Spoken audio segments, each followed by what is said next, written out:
मित्रांनो, आज मी तुमच्यासाठी मशरूमची भाजी बनवत आहे. तर तुम्ही जेवण करायला नक्की या आणि हा व्हिडिओ माझा शेवटपर्यंत नक्की बघा. मशरूम काय असते याबद्दल माहिती आणि भाजी मी या व्हिडिओमध्ये तुम्हाला करून दाखवणार आहे. तर तुम्ही व्हिडिओ स्किप न करता शेवटपर्यंत नक्की बघा. हे मशरूम व्यवस्थित धुवून टाकायचे असते स्वच्छ पाण्यामध्ये. अजून एका पाण्याने मशरूम धुवावे लागतील. धुतल्यानंतर मग यांचे पाणी काढून टाकायचे असते. धुतल्यानंतर एका चाळणीत काढून घेतले आहे. भाजीत पाहिजे तेवढं तेल मी आता कढईमध्ये टाकून घेतलेलं आहे. आता तेल गरम होत आहे. तेल गरम झालेलं आहे. हे मी मिक्सरमधून काढून घेतलं होतं आधी.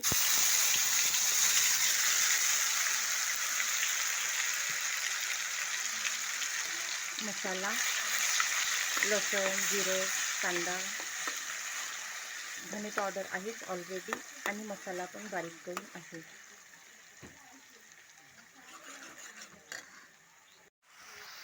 आता याच्या कलरमध्ये बदल झालेला आहे.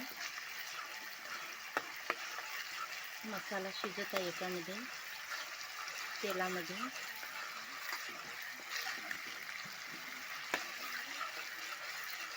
कच्चा राहायला नको आहे.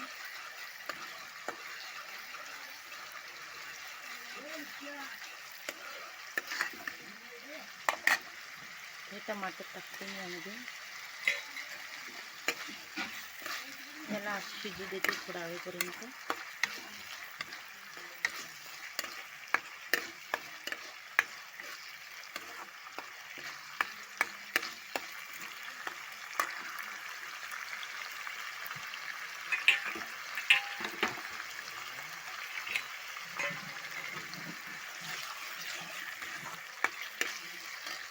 त्यामध्ये आता तिखट, मीठ, हळद.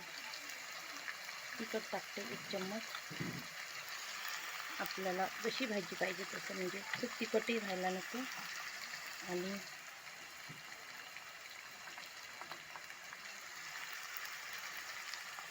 हे धने पावडर आहे.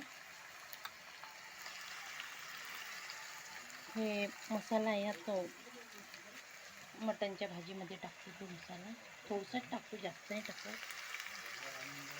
मीठ सध्या थोडं कमीच टाकते.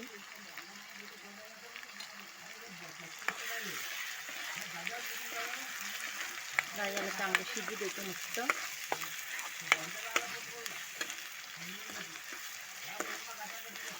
मस्तपैकी असं चांगलं शिजू द्यायचं याला. आता मस्त शिजत आहे. हे टमाटरसुद्धा बारीक व्हायला पाहिजे. मशरूमची भाजी जी करते वेळी या भाजीमध्ये पाणी टाकायचं नसतं. आणि हे जे मशरूम आहे हे आम्ही विकत आणलेले नाही आहे. हे आम्हाला शेतामध्ये मिळाले. ते जमिनीतून उगवतात.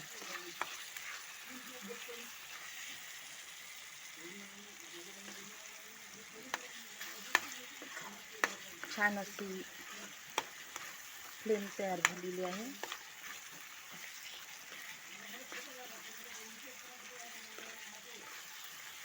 ते तोडून स्वच्छ धुवून.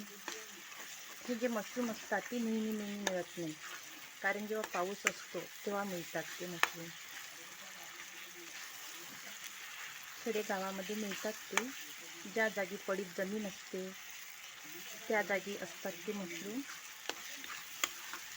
खूप आवडीने खातात.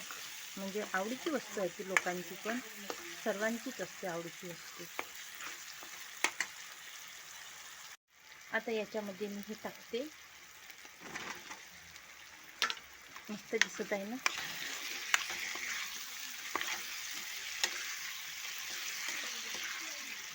छान असं दिसत आहे. बारीक बारीक अंड्यासारखं. हे असं शिजू देते चांगलं व्यवस्थित थोडा वेळपर्यंत. आणि याच्या ज्या दांड्या तोडल्या होत्या मागच्या, त्या पण याच्यामध्ये टाकून देतो. याच्यामध्ये या कढईमध्ये मी सगळंच मिक्स केलं. ज्या मागच्या दांड्या तोडल्या होत्या त्या पण मिक्स केल्या याच्यामध्ये. असं हे व्यवस्थित फोडून घेतलं चांगलं. याच्यामध्ये पाणी टाकायचं नसतं. याला पाणी सुटते थोडं थोडं. असं थोडा वेळ मी असं करत राहते. थोड्या वेळासाठी याला आपण झाकून देऊया. छान अशी टेस्ट येते भाजीला.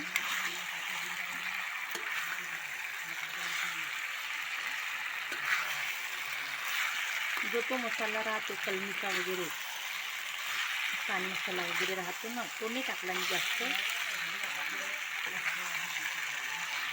फक्त धने पावडर, जिरं, लसण, अद्रक, कांद्याची पेस्ट, टमाटर आणि फक्त तो मसाला होता मटणच्या भाजीमध्ये टाकते, तो थोडासाच टाकला.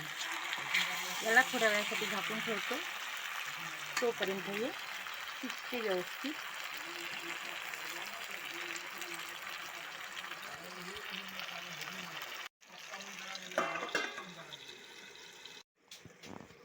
आता आपण पाहूया.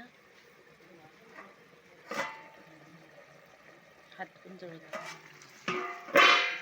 पहा, मी म्हटलं होतं ना पाणी टाकाने लागत, आपोआप पाणी सुटते भाजीला. पाणी सुटलेलं आहे भाजीला.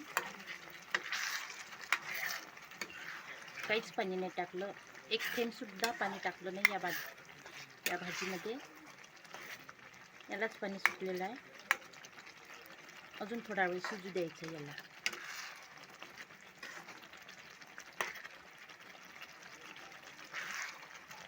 आता 5-10 मिनिटातच आपली भाजी तयार होईल. याच्यामध्ये हिरवा सांबार टाकायचा.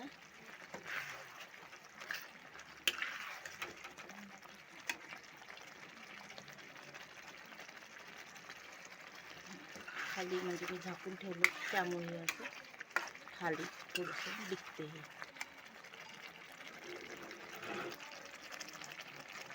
कमी पॉवर करते थोडंसं गॅसचं.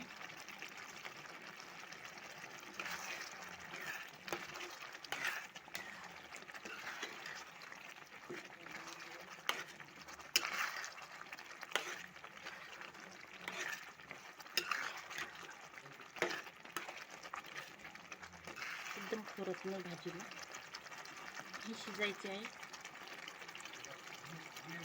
आहे, थोडा वेळात शिजेल हे.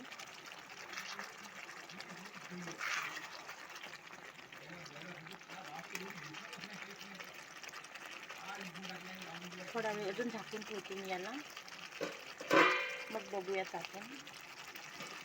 थोड्या वेळासाठी झाकून ठेवते अजून.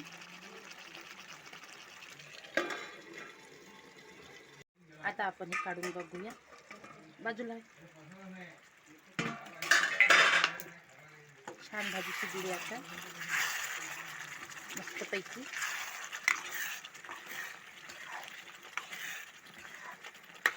पाणी काहीच टाकलं नव्हतं,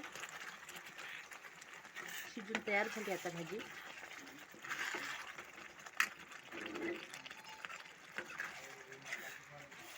अशी आपली मशरूमची भाजी.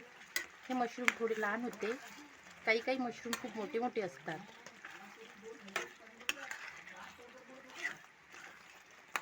आता ही भाजी शिजून तयार झाली आपली.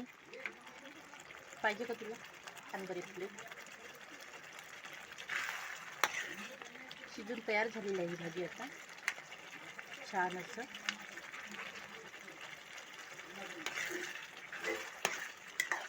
याच्यामध्ये काहीच पाणी टाकायचं नाही आता.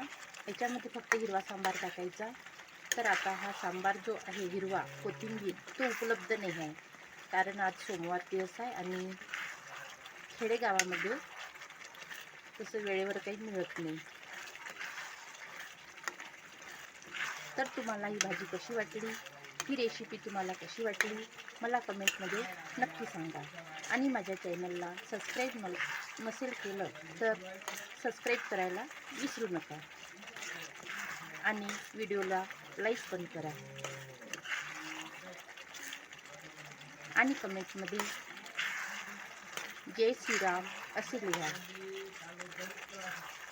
छान झाली भाजी, शिजली. आता ही भाजी मी